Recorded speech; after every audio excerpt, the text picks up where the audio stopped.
Baião, o programa de Evásia, com comentários cabriocálicos de Fábio Ribeiro e Camila Chute. Um programa para quem merece o respeito tecnológico. Escuta aí, troço, pra ver se tu aprende alguma coisa. Buenos dias, Fábio Ribeiro, Baião 96, se eu não perdi as contas. Exato, faltam 4 para o 100º Baião, onde faremos uma festa virtual, com Entendi. comidas típicas. Tá bom. Boa, Igor, aqui ele é gancho para uma discussão. Tá vendo esse quadro na parede aí? Esses 2 quadrados, é isso? Esse quadro é um Mark Rothko fake. Mark Rothko é um artista expressionista abstrato dos Estados Unidos. É da mesma linha ali de Jackson Pollock e tal. Esse pessoal teve um boom.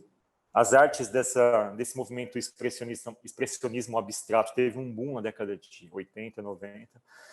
Esses quadros que até então não valiam muita coisa passaram a ser transacionados por milhões de dólares. Assim. O que acontece? Esse daqui que está na parede ele é falso. E essa reportagem ela é o mote de um documentário da Netflix chamado Fake Art, que conta a história de um dos maiores golpes da história das artes, de uma galeria, a Knoedler, que é uma galeria em Nova York, que durante 20 anos transacionou obras falsas. E aí conta a história da Anne Friedman, que era a curadora da galeria. Essa galeria ela tem 140 anos, é uma galeria super tradicional, enfim. Ela vendeu obras de arte para as maiores fortunas dos Estados Unidos. E aí, em dado momento, no documentário, conta assim, chega uma mulher lá, Glafira Gonzalez, alguma coisa assim.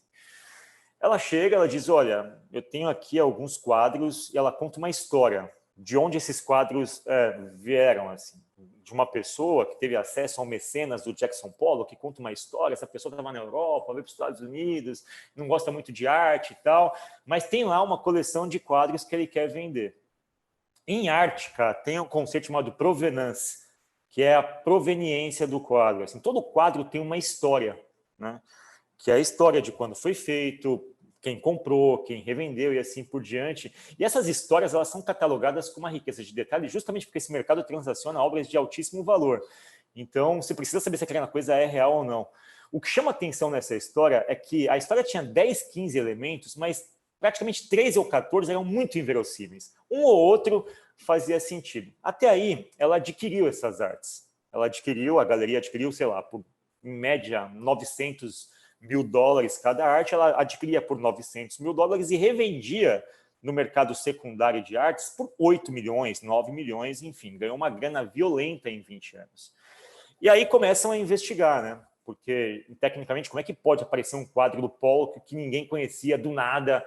E, enfim, aparece, tem toda essa narrativa e tal. Mas o que a gente vê de forma muito clara nesse documentário é o viés da confirmação, assim.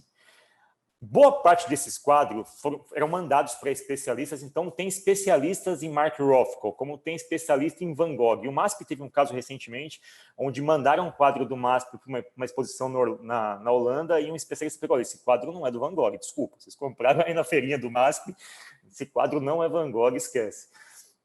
E mandaram para os especialistas referendavam, não, isso aqui é um Mark Rothko autêntico, é emocionante. As pessoas olhavam esse quadro e se emocionavam e tal.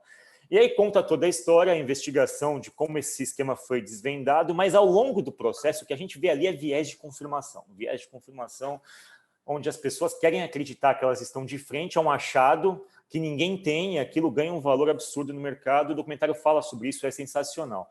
Onde eu quero chegar?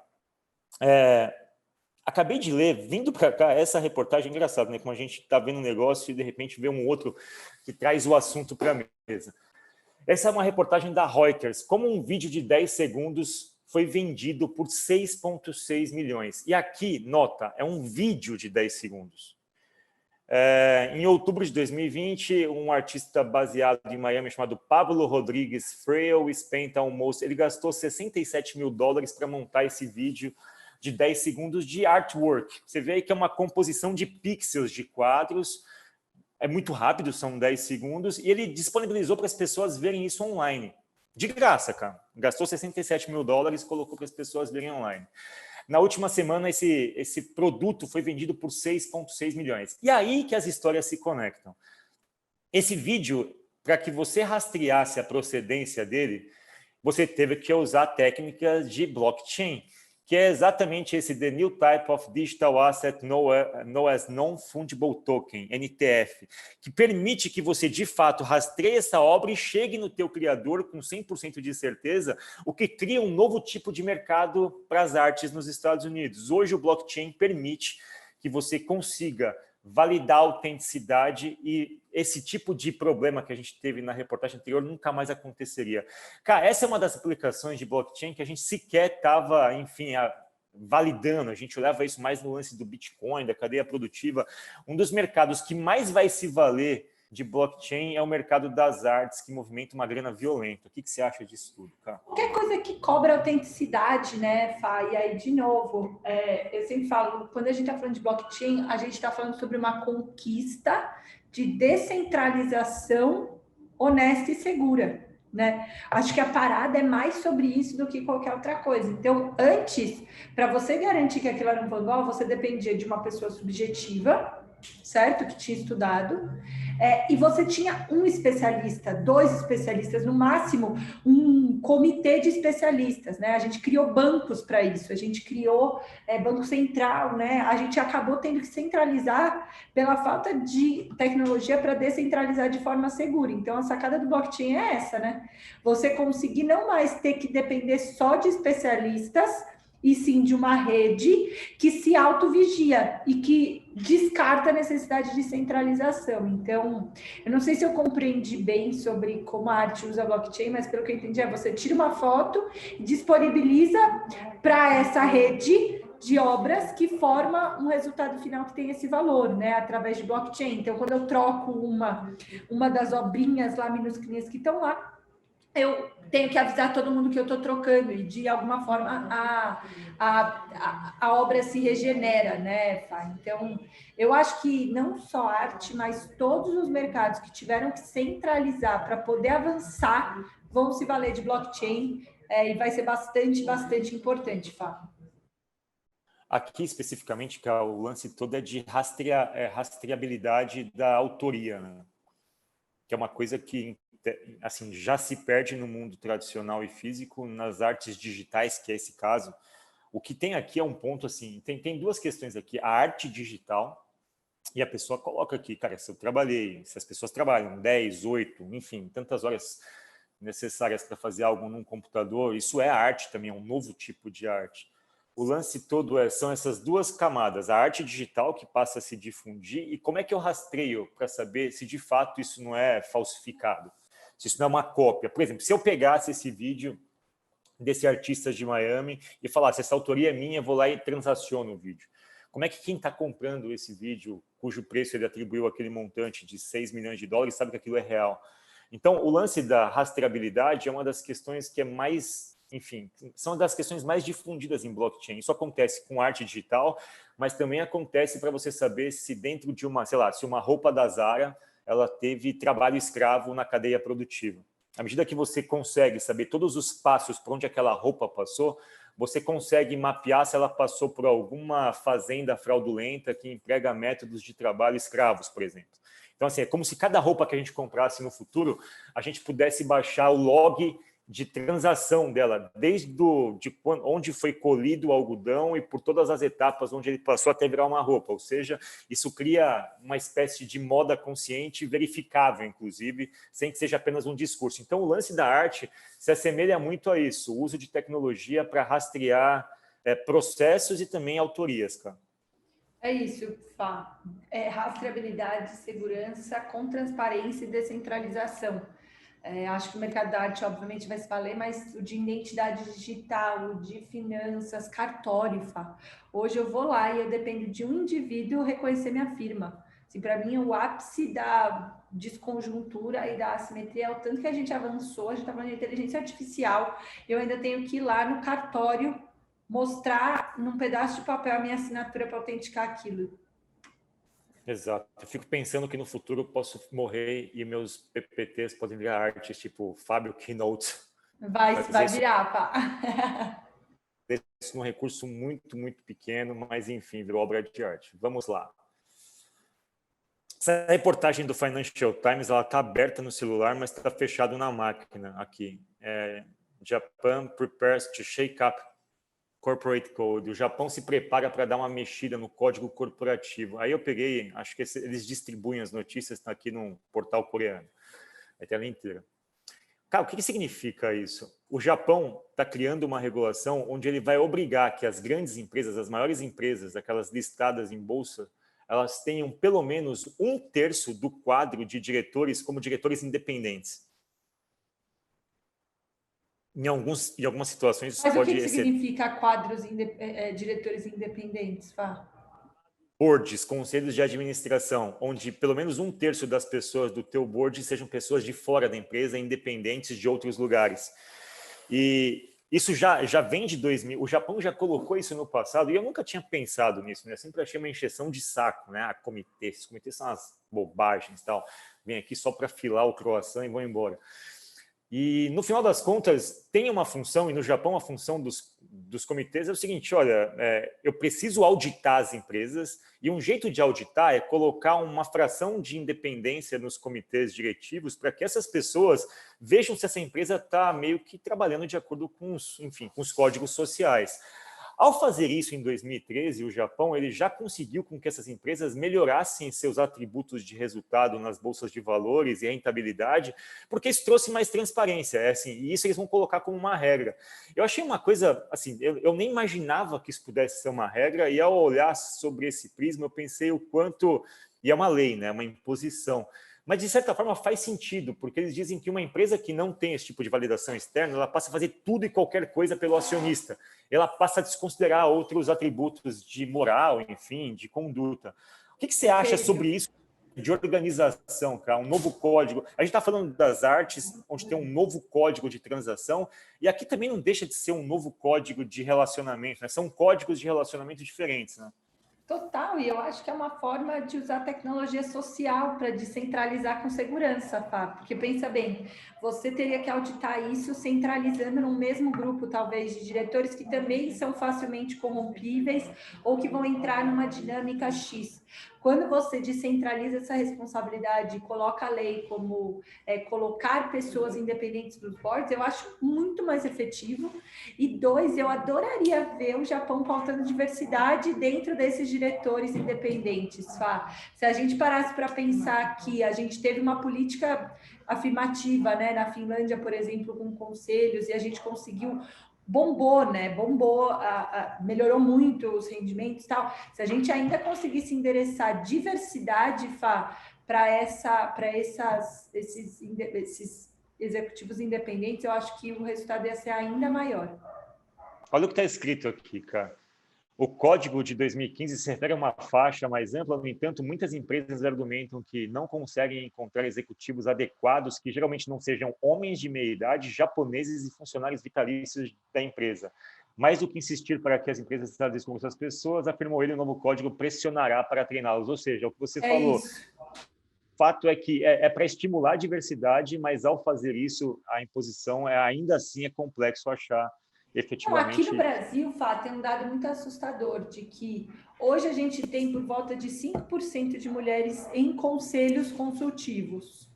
5%, que já é um nome bizarro, né, de pequeno. Agora, quando a gente tira as herdeiras que estão ali por alguma relação sanguínea, vai para 1%, Fá, de mulheres em conselhos, né? E isso tem várias consequências na minha visão. Uma é uma visão muito centralizada, né? Muito homogênea, e a outra é também competitividade econômica, né? Tem um órgão que fala sobre que meio que uma associação dos conselhos consultivos e tal, dos conselheiros, e eles falam que uma das dificuldades é quanto mais experiência você tem no mercado, mais você pode contribuir, né? Mas existe também uma contrapartida de você se manter economicamente ativo também, né? De você ser produtivo e tal.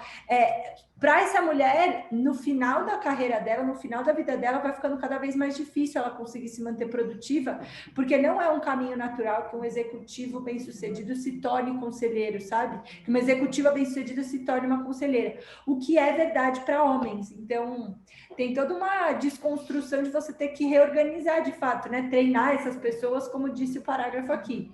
Então, que bom, o Japão me surpreendeu aqui, tá mais avançado que a gente. Essa conversa aqui no Brasil está bem para trás.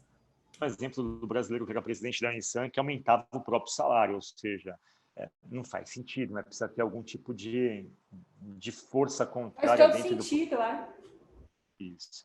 Enfim, a gente falou de diversidade no processo das artes digitais e diversidade de fontes de validação. E acho que tem a ver também com descentralização, Fá, a gente conseguir propor soluções que descentralizem sem ter um demérito de segurança ou transparência, sabe? Descentralização é o tema do nosso episódio e vamos terminar com algo que descentraliza, mas de uma forma bastante complexa. Bom, vamos lá. Artigo da revista Time.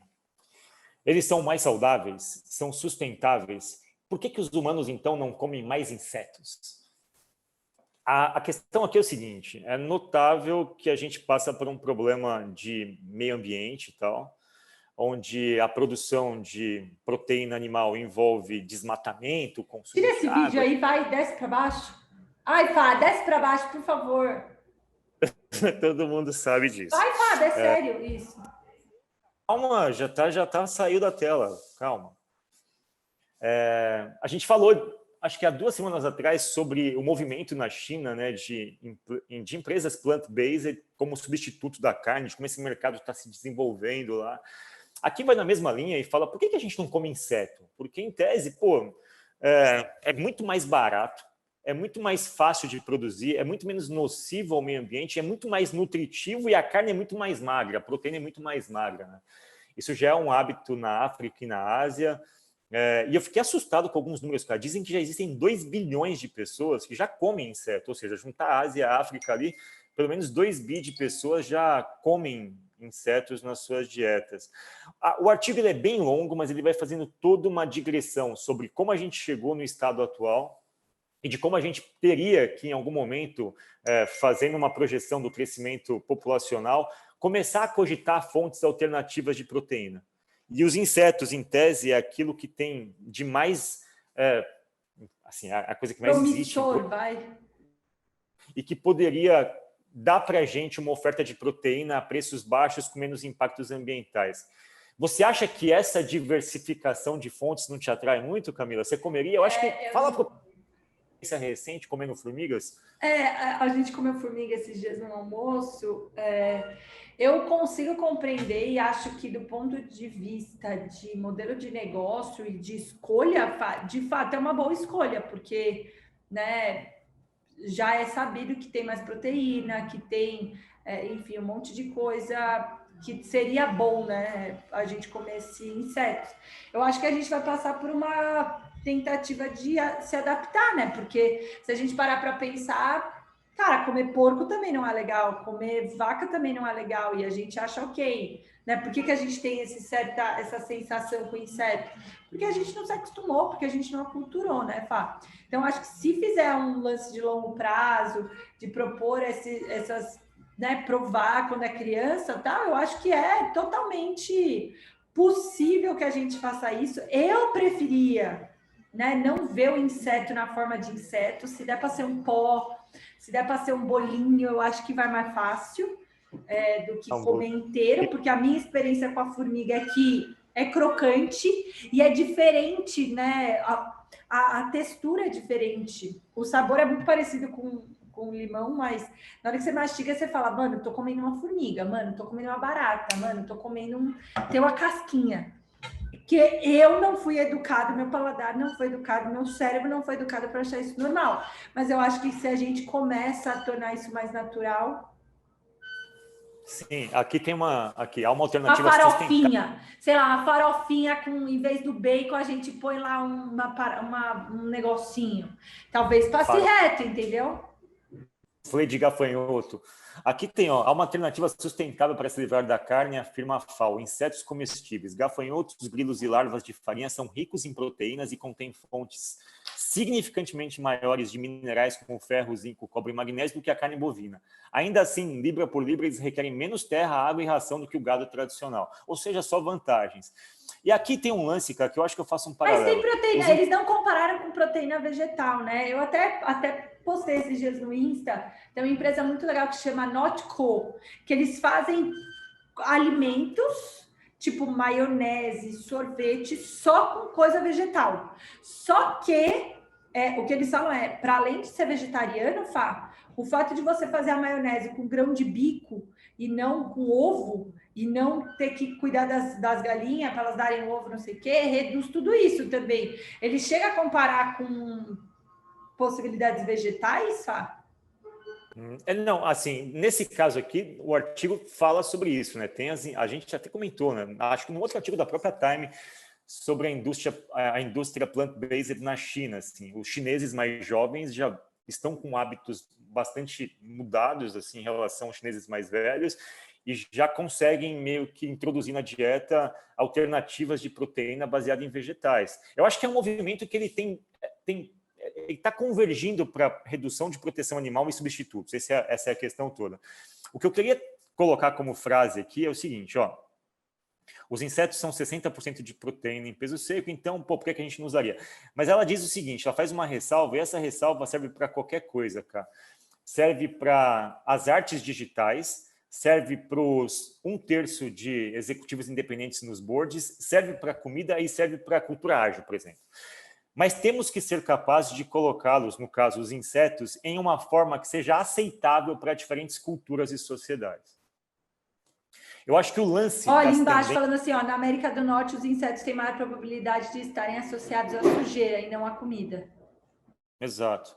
Exato. E o lance aqui é isso mesmo. Eu acho que quando a gente fala da cultura de arte digital, de 1/3 de executivos independentes nas empresas, ou da mudança de uma matriz de dieta aqui, eu acho que o lance todo, e da mesma forma quando a gente fala de cultura lean, design thinking ágil, todo mundo consegue notar os benefícios. Assim, se você pega os benefícios dos insetos, nossa, caramba, vou sair comendo formiga agora mesmo. Já vou pegar meu fandangos de grilo ali na esquina e já vou comer. O lance todo não é esse, a gente consegue ver o benefício. A gente consegue ver, se você falar meia hora sobre qualquer, enfim, prisma, sobre cultura ágil numa empresa tradicional, as pessoas vão ver os benefícios. O lance é como é que a gente traduz esses benefícios... Como é que adota, né? Como é que a gente vai conseguir fazer as pessoas adotarem isso?